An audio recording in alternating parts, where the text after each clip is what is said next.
Sir మిమ్మల్ని కలవడానికి ఎవరు వచ్చారు సార్? లోపల రమ్మని కూర్చోండి కూర్చోండి. అయ్యా కొంచెం పెద్ద ఆయన్ని కలవాలయ్యా, చాలా దూరం నుంచి వస్తున్నాము. సార్ లేరు, ఇప్పుడు మేనేజ్మెంట్ నేనే చూసుకున్నాను. చెప్పండి ఏం కావాలి మీకు? అదేనయ్యా, జడేజాని సిఎస్కే నుంచి. ఏం చేద్దాం చెప్పండి, మాకు బాధగానే ఉంది మేనేజ్మెంట్కి. కాకపోతే అంతా బిజినెస్ ఇది. అది కాదయ్యా, చాలా సంవత్సరాల నుంచి అభిమానిస్తున్నాము, ఉన్నట్టుండి ఇలా అంటే. అలా ఉండకండి అయ్యా, అందరినీ ప్రేమించండి.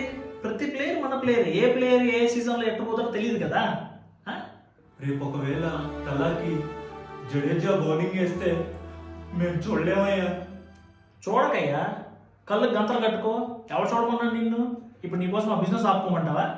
అయ్యా కొంచెం మా ఫ్యాన్స్ గురించి ఆలోచించండి అయ్యా. వీళ్ళకి ఒక 2 జెర్సీలు ఇచ్చి ఫుడ్ పెట్టి పంపించండి. రేపు ఇంకా పెద్ద ట్విస్ట్ ఉంది, ఏమైపోతారో వింటే. అయ్యా